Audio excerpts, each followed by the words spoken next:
Good evening, good afternoon, good morning, good whatever time it is, wherever you are, whoever you are, and welcome once again to Anime Octane, the show in which we talk about a recent piece, usually a recent piece, of anime entertainment, and we look at it in depth. We look at what's good about it, what's bad about it, and we talk about things like theme and message, give you a recommendation about whether or not this is something that you should be paying attention to. I'm Rodney Brown. I'm the editor-in-chief of Nerd Caliber. I am first-person shooter on Facebook and Instagram as a cosplay photographer, and Burley_adopter on Twitter, a couple of other places, doing a few other things. Tonight, we are going to be talking about an anime series that is currently running, and in fact, it's right in the middle of its first cour or first season. I'm not sure exactly how long it's going to run for a season. And that is the anime Dance Dance Danseur. If you have not seen this anime and you do not like spoilers, you should probably not watch the rest of the show right now. Come back after you've seen the anime. And then feel free to put in the chat what you think about it, what you think about my take on it, and so on. If you have seen it, or you're okay with having spoilers, then feel free to stick around. Let me know what you think in the chat. Let me know what you think of the anime itself, what you think about my take on it, and we'll go on from there. Before we get into exactly what this particular anime is all about, here's the plea to have people join us on Twitch. So we live stream all of these shows, tonight's show, Tuesday night's news show, Thursday night's Full Fat Spoiler Chat, on YouTube Live, on Facebook Live, and, of course, on Twitch, twitch.tv/nerdcaliber, which is up on your screen right now. We'd love to have you check that out, and if you have a Twitch account, we'd love to have you follow us. We're trying to build that following, the group of people that interact with us there, to the extent that we have on Facebook Live and YouTube, or as close as we can get to it. Let me go back over here to Facebook Live while I'm saying that. So, what is Dance Dance Danseur? It is an anime based on a manga. The mangaka is George Asakura, which is obviously a pen name. George is a woman. It looks like, based on what I can see, that this is the first manga that she's had adapted as an anime. But I'm not familiar with everything that any studio might have done. None of the titles or the English variations or the look of their covers remind me of anything else I've seen. The studio is MAPPA, and MAPPA does some of my absolute favorite anime, going back to Kids on the Slope, and then at various points forward from that, they did, which will be a strong comparison going through this, Yuri on Ice. They also did, where are we here? Inuyashiki Last Hero, Banana Fish, Zombieland Saga, Dorohedoro, which are not at all the same thing, despite the names. Just really amazing stuff. You might have heard of Jujutsu Kaisen. You might have heard that they are doing the final season, all of the various stages of the final season of Attack on Titan. Just some fantastic stuff. They will, in fact, they are doing, and if you haven't seen the trailer for that, you should go check it out. It dropped today. Chainsaw Man. So, just fantastic. They've had some misses, stuff that I didn't particularly care for, but every studio does. In this case, spoiler for the end of the show, it's not a miss. They do a fantastic job. The director has directed a bunch of stuff, One Piece, a lot of episodes of One Piece, from like the middle 200s to the later 300s, was the series director for that big block.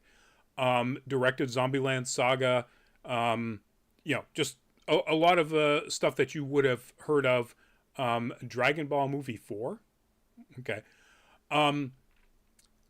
The animation director, anyway, let me get back to that. The director is Sakai Munehisa. The animation director is Hasegawa Hirumi. Um, they have directed. They are also the character designer, and I had to look this up because, let's let's get right to it.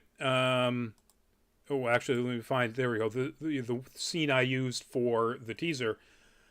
I thought this was the same person that designed the characters for the ballroom dancing anime, and the person loves necks. Like that neck is as long as the head is tall, and that's just not possible in realistic anatomy. And it turns out that's not the case. The character designer is also the chief animation director, and has only been essentially an animation director, doing many episodes in the first 3 seasons of Attack on Titan.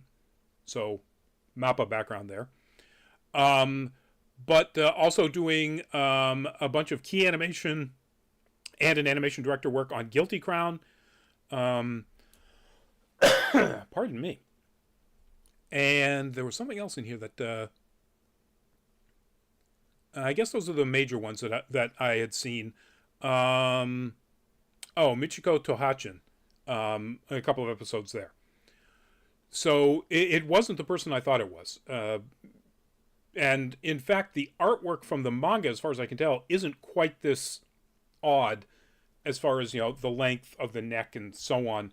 I think that's a style that came from anime like the ballroom dancing anime, the title of which I can't remember, to emphasize the idea of elegant performance.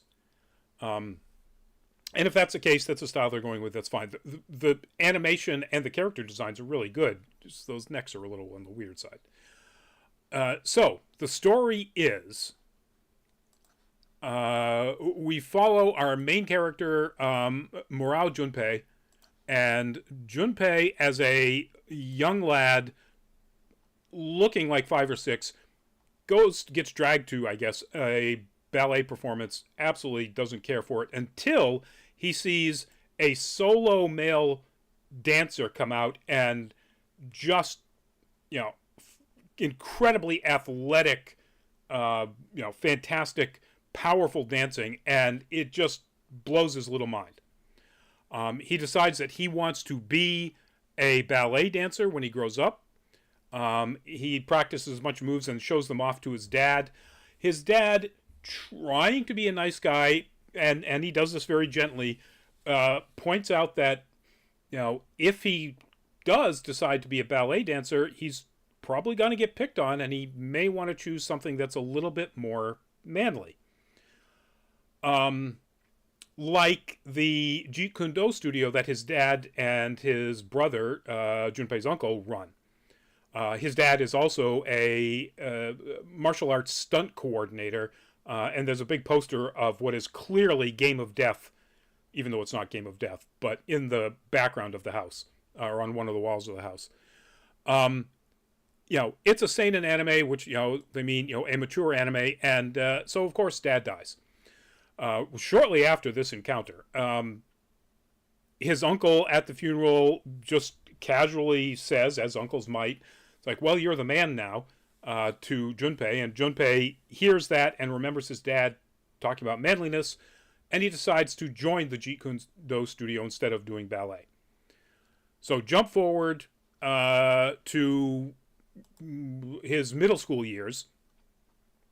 At some point in the hallway, his buddies are sort of teasing him about, his Jeet Kune Do, and he shows off with a couple of moves which end in a jump, and instead of a traditional kick, he goes into a ballet, whatever this is. I've watched 6 episodes and I still don't know what the moves are called, but this particular jump move. And that catches the attention of Godai Miyako, this young lass here. Her mom, as it turns out, runs a ballet studio. She is a ballet student there, as well as a piano student, just general all around great student kind of person. And she tries to convince Junpei that clearly he knows some ballet and likes it, and he should come to the studio. And the way she finally convinces him and I couldn't find a high-res screenshot of this, which is too bad, is that she goes to his house and in the middle of the street in front of his house does a leap just like he did, except she's wearing a skirt. And the shot is wonderful. It's composed perfectly directly behind Junpei, so you don't see anything, but it's clear that her skirt just flares out like a parachute right in front of him. And she comes down for a landing, and he just says, ballet might be for me. This is a later on dance scene of the two of them basically practicing in a park, and so I couldn't, like I said, couldn't find that image. So when he goes to the studio, he discovers that there is this sort of mysterious loner living at the studio, and that's this young man here, Lo, or O, spelled Ro in the manga, but in the subtitles in the anime, it's Luo. It's the Japanese sound that isn't either. And he practices at night when nobody's around in the studio, and he's obviously amazing. It turns out he has been training since he was a very little boy, which was the source of an awful lot of deep trauma, which is why he's a recluse, doesn't go to school or anything. Well, eventually he does get up the energy to go to school, and Junpei's friends start bullying him. So Junpei gets them to stop by basically confessing to them at one point that he is doing ballet, that he's not going to do Jeet Kune Do anymore, that he is going to be a ballet dancer because he loves ballet. And they basically are so shocked by this that they give up paying attention to Luo. That leads to a conflict between the very classically trained Luo and Junpei, who literally just started a few months before, but who has incredible energy and clearly a very dynamic performance style that catches everybody's attention, including the instructor, Miyako's mom, who takes him into the school. But here they set themselves up as rivals, as of course any sort of athletic competition, even if it's an artistic athletic competition, anime has rivals.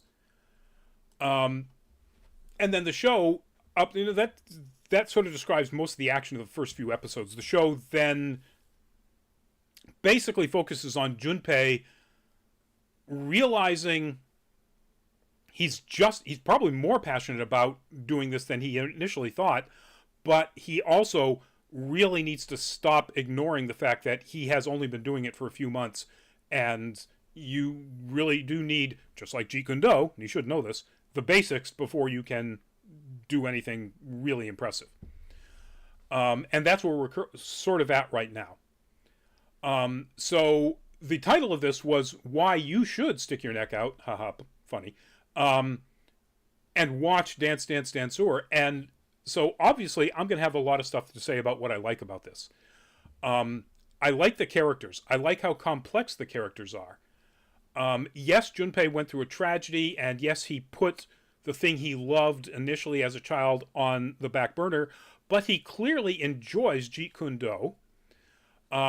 He finally discovers that he loves ballet even more than that, and one thing has to go. Ballet it's explained to him that, if you really want to do anything with ballet in a serious manner, like eventually performing professionally, pretty much everything has to go by the wayside. Any other hobby, activity, etc. But he's also a pretty complex character. He eventually steps in and stops his friends from bullying Luo, but it takes a while. Enough so that you're going, come on, Junpei, don't be a dick. Get in there and do something. And so he's not like a the perfect, friendly, helpful, whatever kind of guy. He's a loudmouth. He is arrogant as hell.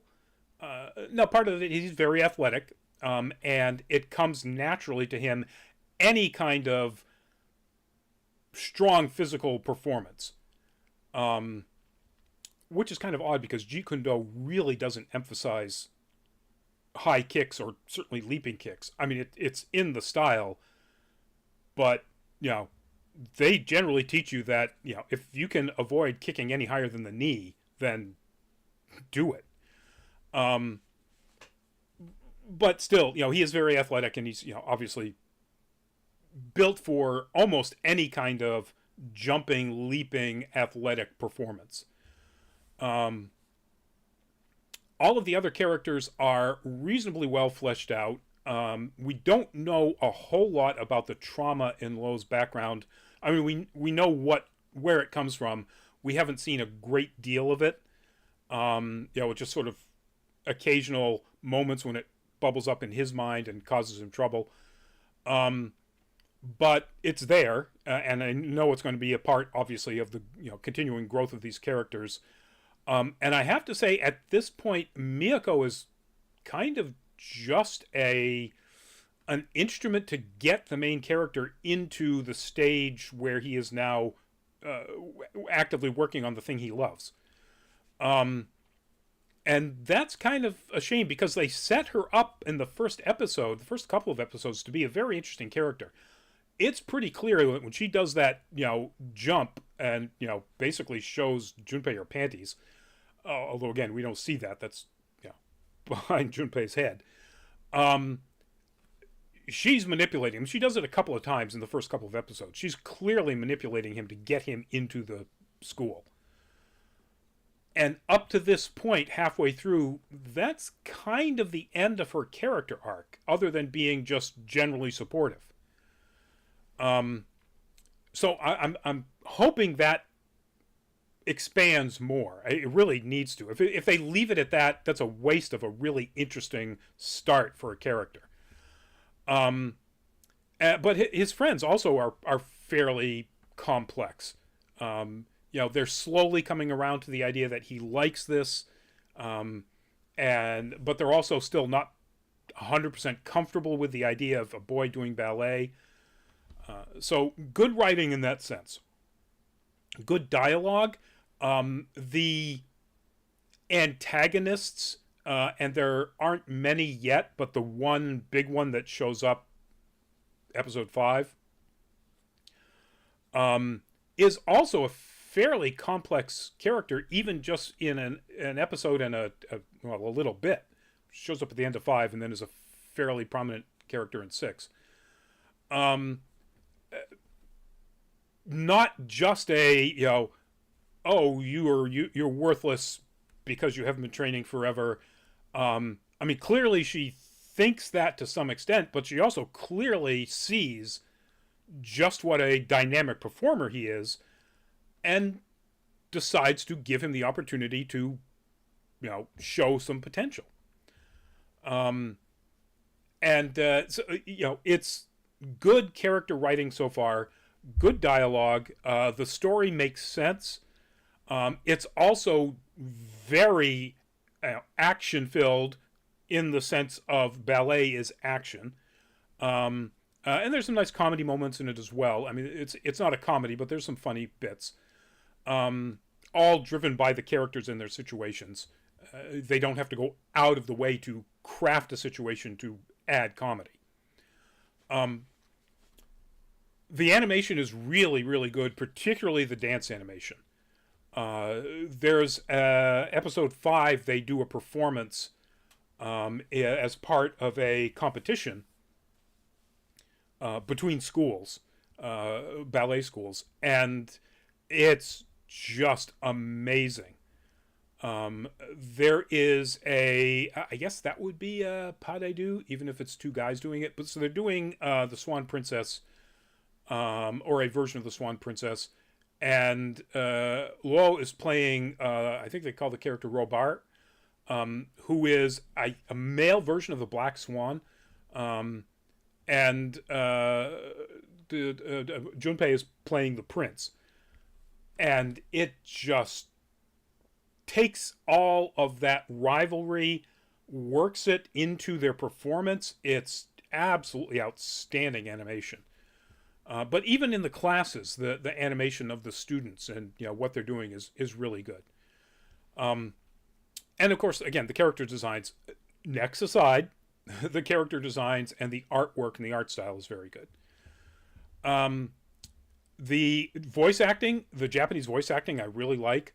Uh, the I always watch subtitles. I don't watch English dubs for the most part. So I don't know what the English voice actors are, but the Japanese voice actors are doing an excellent job. Junpei is loud and aggressive and arrogant without being Asta from Black Clover. You know, it's he does in frustration shout at times, but not like every other sentence. Which is Asta's thing. And I like that.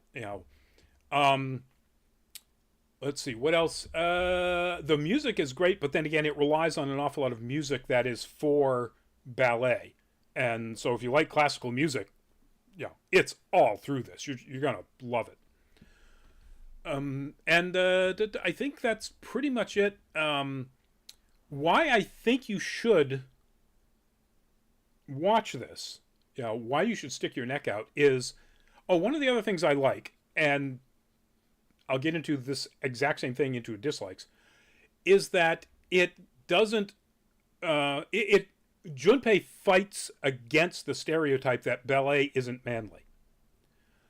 And so none of the characters so far have indicated that they are anything other than hetero. Now, I like the fact that is fighting against the stereotype, but then I'll get into the thing I don't like about that in my dislikes. Which I might as well start now instead of jumping into why I think you should watch this, because, that's going to be for the wrap up at the end. So, one of the things I dislike is the fact that everybody in this so far as we can tell, is hetero. One of the great things about Yuri on Ice is that it leaned into the just undeniable fact that the artistic performance type of athleticism that you find in performance ice skating or ice dancing attracts probably a greater percentage of gay athletes than some other sports that are traditionally more generally geared towards hetero fandoms and so on. And Yuri on Ice just went, look, this is a part of the culture. This is going to be part of our story. And yay. And so I kind of dislike this Dance Dance Danseur for not doing that so far. Clearly Junpei was drawn into this because he, had the hots for a girl that flashed her panties at him. So, the implication is that he is, hetero or bi. They're teasing, maybe that he will develop feelings for Lo, but we don't know yet, and they haven't gone there, and it's certainly not explicit. Yuri on Ice was pretty much straight up, right out of the gate. Well, not explicit, but as opposed to implicit homoeroticism, Yuri on Ice was explicit in the fact that it was a yaoi influenced, a yaoi story. So I do kind of dislike that in one hand. I like it on the other hand, and that's unfortunate. I'm not really sure how to come down on this, whether it's good that they don't fall into stereotypes, or whether it would be better if they actually leaned into the stereotype and made it an excellent story, just accepting the fact that this is just the way things are in this, particular athletic endeavor. I've already mentioned about Miyako's character arc, and I'm kind of waiting for that to change. Not kind of. I am waiting for that to change. I am kind of disappointed in the fact that they haven't had her character arc grow even close to what Junpei's or Luo's have since episode 2, I guess. 3 through 6, she's almost a background character. And that's too bad, because again, they started her off as being a very interesting, a very smart young woman who is willing to do some interesting things to get what she wants. Which is, as it turns out, she really wanted Junpei to be in the school to prod Luo to see that there was a competitor for her mother's attention as an instructor, and get Luo to get off his ass and actually get out and both do more proper training and go to school and so on. Once that has been essentially accomplished, it's like her mission is done in the story. And that's too bad. The neck thing, I don't know if it's a character design other than the crazy necks. I like the character designs, and I guess if my theory is correct about this is one particular artistic way that Japanese character designers and animators show elegance in an athletic performative or a performative piece of athletic endeavor. Okay, sure. That's no different than if comedy has a character suddenly appear sort of childlike or chibi. Like, all right, I get it. I'm not a fan of either of those two things, but I'll accept that they are part of the artistic milieu that they're working in. Other than that, there's not a lot to not like about this. It really keeps my attention. I really want to see where Junpei goes as he grows as both a person and as a ballet athlete. I really want to see what happens to Luo. I'm assuming he's going to have a crisis moment because of his deep-seated trauma. I mean, we're talking PTSD level trauma.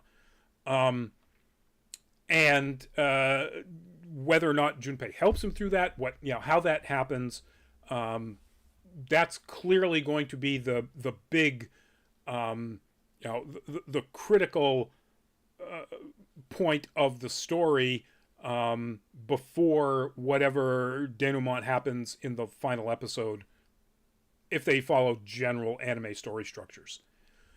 I'd really be hard-pressed to think of anything else I don't like about it.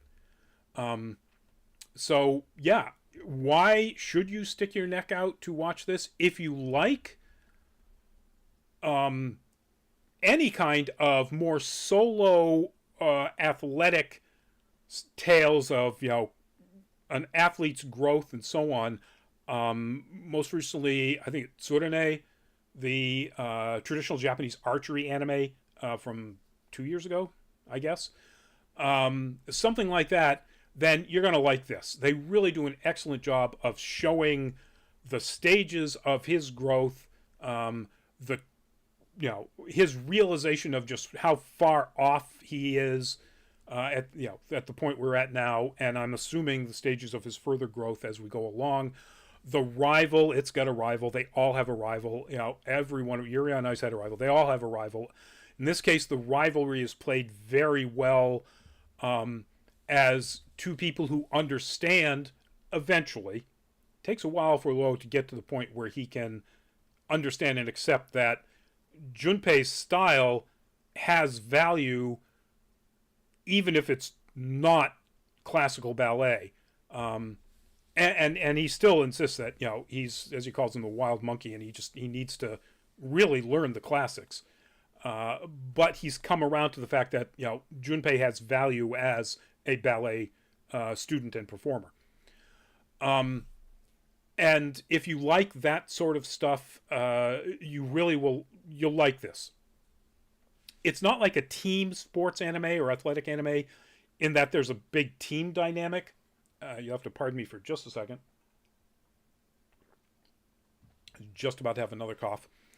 Um, which is fine. Again, like I said, if you're into the more solo things, I'm trying to think of what that badminton girls badminton anime that I can't think of the name of, that was like 2 years ago. Um, that was way more dramatic about um, previous childhood trauma and so on than this is. I mean, this has it, but it so far treats it pretty in a pretty mature and adult way. Um, but again, it's similar in the nature of the type of story it's telling. So if you like those things, you're going to really like this. If you like great animation and so on, and if you like ballet and or just classical music, you're going to find an awful lot to appreciate about this. So yeah, I would recommend it. Where would I place it on a scale of 1 to 10? It's yet to be decided, obviously, because we're in the middle of the series. So let's say the first 6 episodes so far, I'm going to give a 7 out of 10. If they had done more with Miyako during these first 6 episodes than just like the first two, then I would probably call it an 8 at this point. Now, we know that these scores can go up and down based on how the series plays out, Wonder Egg Priority. And there's the possibility of an absolute cliff there, like Wonder Egg Priority. I can't see that happening. There isn't some sort of really ridiculous story here that needs to have, some sort of really genius ending, and so they screw it up by not having a genius ending and have a really garbage ending. It's a fairly straightforward athletic performance, rivalry story. So it's probably going to have a fairly typical ending of that, at least for this first season. So yeah, 7 out of 10. I would definitely recommend it. It's currently airing on Crunchyroll, as is almost everything after the Funimation merger. But if you've got that Crunchyroll subscription, go check this out. So that's it for the show tonight, folks. Coming up tomorrow night, gosh, today was just so stupidly busy with news drops, trailers and teasers and news bits, and so tomorrow's Nerd Week Live is gonna be kind of packed. So we'll probably be going through a lot of stuff pretty quickly, but we've got a lot of stuff we're going to cover. So Nerd Week Live tomorrow, 8 o'clock. As I've mentioned before, this coming Thursday, we've got Full Fat Spoiler Chat. And Full Fat Spoiler Chat is Our Flag Means Death. So if you like them pirate stuff and if you've seen it, definitely tune in Thursday for Our Flag Means Death. In the meantime, if you get a chance, folks, please do check out our where's my mouse? Our Patreon page at patreon.com/nerdcaliber, which is on your screen right now. The URL for which is on your screen right now. Really love to have you support us there if you are of a mind to. We have just 3 tiers, $2 for the lowest tier, and we use that to go to more cons coming up in the future. Speaking of those cons coming up in the future, 27th through the 29th of this month, we will be at Anime Boston because I'm running the photo department. So come to room 102, the Cosplay Photography Studio Suite, to get your usual Nerd Caliber photos if you're going to AB. And we will have a table in Community Row where we will have our team manning the table, our press team, our usual press team, doing video and other things, but all the photography for Nerd Caliber will be in the cosplay suite because those photos will be going up on Nerd Caliber and on Anime Boston. So all free, like usual at Nerd Caliber, and the free photos that the Anime Boston also does, and that's where you'll see us, right there in room 102. So check us out if you're going to Anime Boston.